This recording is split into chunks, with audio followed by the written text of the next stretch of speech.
제사장 사독과 선지자 나단과 여호야다의 아들 브나야와 그렛 사람과 블렛 사람이 내려가서 솔로몬을 다윗 왕의 노새에 태우고 인도하여 기혼으로 가서 제사장 사독이 성막 가운데에서 기름 담은 뿔을 가져다가 솔로몬에게 기름을 부으니 이에 뿔나팔을 불고 모든 백성이 솔로몬 왕은 만세수를 하옵소서 하니라. 모든 백성이 그를 따라 올라와서 피리를 불며 크게 즐거워하므로 땅이 그들의 소리로 말미암아 갈라질 듯하니 아도니아와 그와 함께한 손님들이 먹기를 마칠 때에 다 들은지라. 요압이 뿔나팔 소리를 듣고 이르되 어찌하여 성읍 중에서 소리가 요란하냐? 말할 때 제사장 아비아달의 아들 요나단이 오는지라. 아도니아가 이르되 들어오라. 너는 용사라 아름다운 소식을 가져오는도다.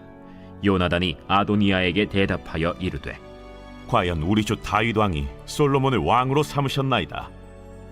왕께서 제사장 사독과 선지자 나단과 여호야다의 아들 브나야와 그렛 사람과 블렛 사람을 솔로몬과 함께 보내셨는데 그들 무리가 왕의 노새에 솔로몬을 태워다가 제사장 사독과 선지자 나단이 기온에서 기름을 부어 왕으로 삼고 무리가 그곳에서 올라오며 즐거워함으로 성읍이 진동하였나니 당신들에게 들린 소리가 이것이라.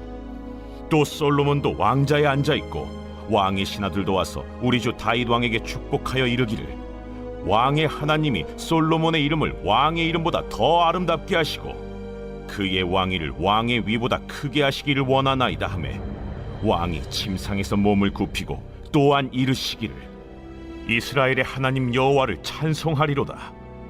여호와께서 오늘 내 왕위에 앉을 자를 주사 내 눈으로 보게 하셨도다 하셨나이다 하니 아도니아와 함께한 손님들이 다 놀라 일어나 각기 갈 길로 간지라. 아도니아도 솔로몬을 두려워하여 일어나 가서 제단 뿔을 잡으니 어떤 사람이 솔로몬에게 말하여 이르되 아도니아가 솔로몬 왕을 두려워하여 지금 제단뿔을 잡고 말하기를 솔로몬 왕이 오늘 칼로 자기 종을 죽이지 않겠다고 내게 맹세하기를 원한다 하나이다.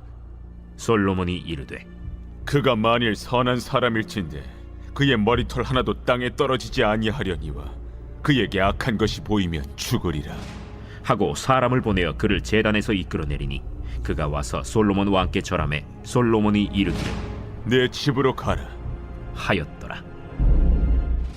할렐루야. 온라인 말씀 묵상에 함께 하신 여러분 모두를 주님의 이름으로 축복합니다.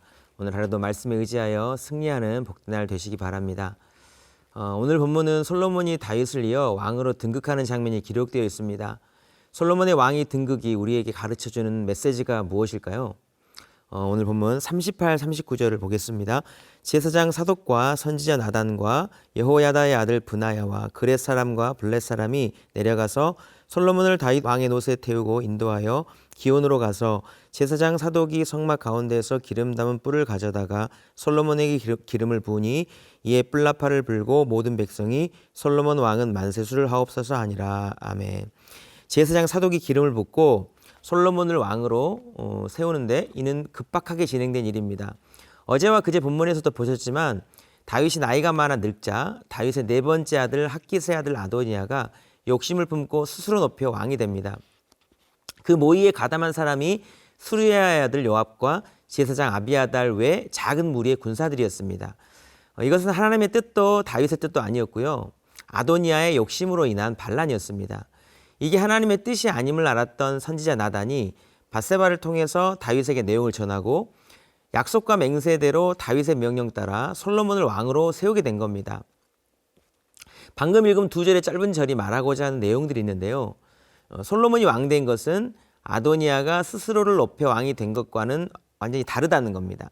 솔로몬의 왕위 등극에는 왕으로 기름 부을 제사장 사독이 있습니다. 하나님의 뜻을 전할 선지자 나단이 함께하고 있습니다. 후에 솔로몬의 군대 장관이 된 여호야다의 아들 브나야도 함께 있었습니다. 브나야는 다윗의 충성스러운 군대 지휘관 중 한 명으로서 아도니아의 반란에 가담하지 않았고요. 끝까지 충정을 지켰습니다. 이들은 모두 욕심을 위해서 일하지 않았고 하나님의 뜻에 따라 움직였습니다. 그런데 욕심을 품은 아도니아 곁에는 제사장 아비아달과 다윗의 군대 장관이었던 요압이 있었습니다. 그리고 반란에 가담한 군인들이 몇 있었죠. 하나님의 뜻을 전할 선지자가 존재하지 않았습니다. 이들 모두 자기 소견에 오른 대로 욕심대로 행했고요. 악한 일에 가담한 사람들이었습니다. 결과적으로 후일에 이들은 대가를 치렀습니다. 아비아달은 제사장이라 죽임을 면했지만 파면당했습니다. 아도니아와 요압은 죽임을 당했습니다. 하나님의 뜻을 따르지 않고 자신들의 욕심을 따라 행한 결과였죠. 오늘 본문에서 말하고자 하는 내용이 무엇입니까? 다윗 왕위를 이을 자는 하나님이 세우신 사람이어야 한다는 사실이 정말 중요하고, 하나님이 세우신 사람이라면 그 어떤 인간의 힘도 이길 수 없다는 겁니다. 오늘 본문이 그 모습을 강조하고 있는 것입니다. 솔로몬이 기름 부음 받은 장소로 이동할 때 다윗이 명령한 대로 솔로몬이 다윗 왕의 노새를 타고 갑니다. 그리고 제사장 사독이 기름을 붓습니다. 스스로 왕된 아도니아처럼 일부만 왕의 등극에 가담하고 찬성하는 것이 아니라 모든 백성이 솔로몬 왕은 만세수를 하옵소서라고 높이면서 왕위로 등극을 합니다. 내일과 모레 본문에 나오는데요. 아도니아는 솔로몬의 왕 등극 후 반란자가 되고 말죠. 회개의 기회를 주었는데 끝까지 욕심을 부리다가 비참하게 인생이 끝나게 되고 맙니다. 사랑하는 성도 여러분, 하나님의 주권을 인정하는 삶, 하나님 인정하시고 지지하시는 복된 인생 되길 축복합니다. 욕심 따라 행하는 인생이 아닌 매사에 하나님의 뜻을 묻고 하나님의 주권을 인정하고 그 주권에 순복하는 복된 삶 사시기를 축복합니다. 솔로몬을 왕으로 세운 사람들이 힘찬 함성 소리가 아도니아의 귀에도 들렸죠. 그리고 마침 아도니아 편에 가담한 제사장 아비아달 아들이 그 현장에서 내용을 다 받고 와서 아도니아에게 본 것을 전합니다. 보면 41절부터 43절 말씀입니다. 아도니아와 그에 함께한 손님들이 먹기를 마칠 때에 다 들은지라 요압이 뿔납할 소리를 듣고 이르되 어찌하여 성읍 중에서 소리가 요란하냐 말할 때에 제사장 아비아달의 아들 요나단이 오는지라 아도니아가 이르되 들어오라 너는 용사라 아름다운 소식을 가져오는도다. 요나단이 아도니아에게 대답하여 이르되 과연 우리 주 다윗 왕이 솔로몬을 왕으로 삼으셨나이다. 아멘. 솔로몬이 왕으로 기름 부음 받았으니 아도니아 입장에서는 목숨이 위태로운 심각한 상황이죠. 그런데 그 소식을 전하러 오는 요나단을 맞이하는 아도니아의 상황인식이 정말 최악입니다. 들어오라 너는 용사라 아름다운 소식을 가져온다 라고 했습니다. 사랑하는 성도 여러분, 용사이면 좋은 소식을 가져옵니까? 자기 편이라고 여기는 사람이 자기에게 오면 무조건 좋은 소식을 가져오는 건가요? 아니죠. 아도니아의 모습은 한 사람 안의 탐욕이 얼마나 그를 어리석게 만들 수 있는지를 단적으로 보여주는 모습입니다. 탐욕은요, 우리의 눈을 가리고 귀를 닫게 만들고 마음을 어그러지게 하는 겁니다. 심각한 상황인데 마음이 그러하니 듣고 싶은 것만 듣고 보고 싶은 것만 보는 거예요. 요나단은 솔로몬이 왕위에 등극하는 장면을 본 그대로 자세하게 설명해 줍니다. 그리고 그가 본 다윗 왕의 모습도 그대로 언급하는데요. 다윗 왕의 모습이 중요합니다. 왜냐하면 하나님은 보이지 않으시지만 다윗 왕의 행동을 통해서 하나님의 주권이 어디 있는지를 알 수 있기 때문에 그렇습니다. 오늘 47절 보시면 왕의 신하들도 와서 우리 주 다윗 왕에게 축복하여 이르기를 왕의 하나님이 솔로몬의 이름을 왕의 이름보다 더 아름답게 하시고 그의 왕위를 왕의 위보다 크게 하시기를 원하나이다 하매 왕이 침상에서 몸을 굽히고 아멘. 신하들이 와서 다윗 앞에서 하나님께서 솔로몬의 이름을 다윗보다 높이시고 솔로몬의 왕위를 다윗보다 더 크게 하시기를 원한다고 말합니다. 그때 다윗 왕이 100% 인정하고 침상에서 몸을 굽혔습니다. 그 사실을 인정하는 겁니다. 그것뿐만 아니라 다윗 왕의 말도 요나단이 직접 전합니다. 48절입니다. 또한 이르시기를 이스라엘의 하나님 여호와를 찬송하리로다. 여호와께서 오늘 내 왕위에 앉을 자를 주사 내 눈으로 보게 하셨도다 하니 다윗 왕이 하나님을 찬송하고 감사의 고백까지 하는 것을 말합니다. 그때서야 아도니아의 모의에 가담한 사람들과 아도니아의 생각이 딱 깨지는데요. 사랑하는 성도 여러분, 아도니아를 통해서 우리는 뭘 배워야 되겠습니까? 욕심이 잉태한 즉 죄를 낳고 죄가 장성한 즉 사망을 낳는다. 그 말씀입니다. 예수님 당시의 바리새인들처럼 그들은 욕심으로 인해서 메시아를 보지 못했고 예수님의 말씀을 듣지 못했고 가장 옳다고 생각하고 행동했지만 가장 큰 악을 행하고 말았죠. 가장 안전하고 가장 좋은 길은 나의 생각이 언제나 옳은 것이 아니고 틀릴 수도 있고 하나님의 생각은 언제나 옳고 좋다는 마음을 가지고 나의 욕심의 마음을 내려놓고 하나님의 말씀에 순종하며 반응하며 선택하는 겁니다. 그럴 때 하나님은 우리의 길을 가장 선하게 이끌어 주시는 겁니다. 솔로몬의 왕 된 소식을 듣자 아도니아와 함께한 사람들이 놀라서 뿔뿔이 흩어집니다. 아도니아도 죽음의 공포가 밀려오죠. 그래서 하는 일이 무엇인가? 이 사죄의 의미로 제단뿔을 딱 잡습니다.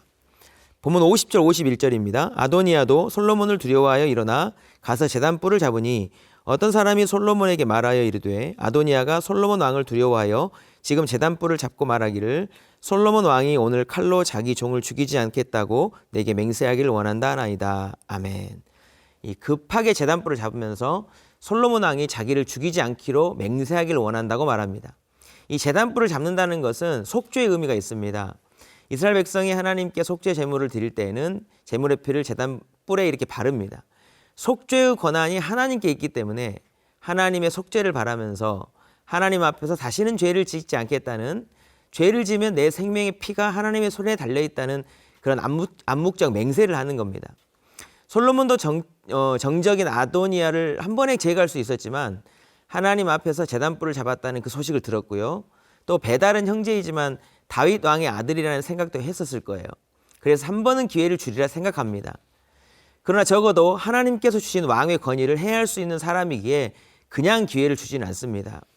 본문 52절 보면 솔로몬이 이르되 그가 만일 선한 사람일진데 그의 머리털 하나도 땅에 떨어지지 아니하려니와 그에게 악한 것이 보이면 죽으리라 하고. 아멘. 솔로몬은 기회를 주었지만 기회를 살릴지 말지는 아도니아 본인에게 달려있다 말한 겁니다. 그가 선한 사람이라면 살겠지만 악한 것이 보이면 죽을 것이다. 결국 자신의 생명은 자신의 마음에 어떤 것을 품었느냐에 따라 결정될 것이라고 말한 겁니다. 이거 너무 정답이지 않습니까? 에스겔 18장에 보면 이스라엘 백성들 사이에 신포도 속담이 유행처럼 돌고 있었습니다. 신포도 속담은 아버지가 신포도를 먹었으므로 아들의 이가 시다라는 거였어요. 이는 아버지가 죄를 지었는데 아들이 죄를 대가를 당한다는 뜻이었습니다. 하나님은 이런 속담에 대해서 반박하십니다. 아니다. 모든 영혼이 다 내게 속했다. 아버지가 죄를 지었다고 그것이 아들의 죄가 될 수 없다는 겁니다. 각자가 무엇을 품었는지에 따라 각자 하나님 앞에서 판단받을 것이라는 말씀이었습니다. 그래서 하시는 말씀, 제가 에스겔 18장 20절 말씀을 읽어드리겠습니다. 범죄하는 그 영혼은 죽을지라 아들은 아버지의 죄악을 담당하지 아니할 것이요 아버지는 아들의 죄악을 담당하지 아니하리니 의인의 공의도 자기에게로 돌아가고 악인의 악도 자기에게로 돌아가리라. 아멘. 정말 그렇습니다. 선이든 악이든 판단하시는 분은 하나님이시며 우리 각자는 하나님 앞에 서야 한다는 겁니다. 사도행전에서 성령 강림 시 성령님께서 각 사람 위에 임하였잖아요. 구원도 심판도 각기 하나님 앞에서 1대1로 판단받아야 한다는 겁니다. 안타깝게도 아도니아는 솔로몬이 살 기회를 주었는데도 후에 탐욕과 죄악을 버리지 않아서 안타까운 최후를 맞이하게 되고 맙니다. 사랑하는 성도 여러분, 언제나 코람되어 하나님 앞에서 살아가시길 축복합니다. 우리 안에 죄악을 계속 품지 마시고 거룩하신 하나님의 말씀과 함께 하시는 성령님을 품고 늘 사시길 바라고 예수님 안에 거하심으로 늘 언제나 하나님 보시기에 복된 삶, 하나님께서 인정하시는 삶 살아가시기를 주님의 이름으로 축복합니다. 기도하시겠습니다. 하나님 아버지, 오늘 본문의 아도니아의 모습을 통해서 탐욕을 품은 자가 당하는 결말을 보게 되었습니다. 욕심 따라 행하는 인생이 아닌 하나님의 주권을 인정하며 하나님 앞에서 살아가는 저희가 되게 해 주옵소서. 우리 모두는 각자 하나님 앞에 서야 하고 하나님 앞에서 판단받아야 함을 기억하며 하나님의 말씀을 품고 예수님 안에 거하게 하시고 성령의 인도하심 따라 하나님께서 인정하시는 복된 삶 살아가도록 축복해 주옵소서. 감사드리며 예수님의 이름으로 기도드리옵나이다. 아멘.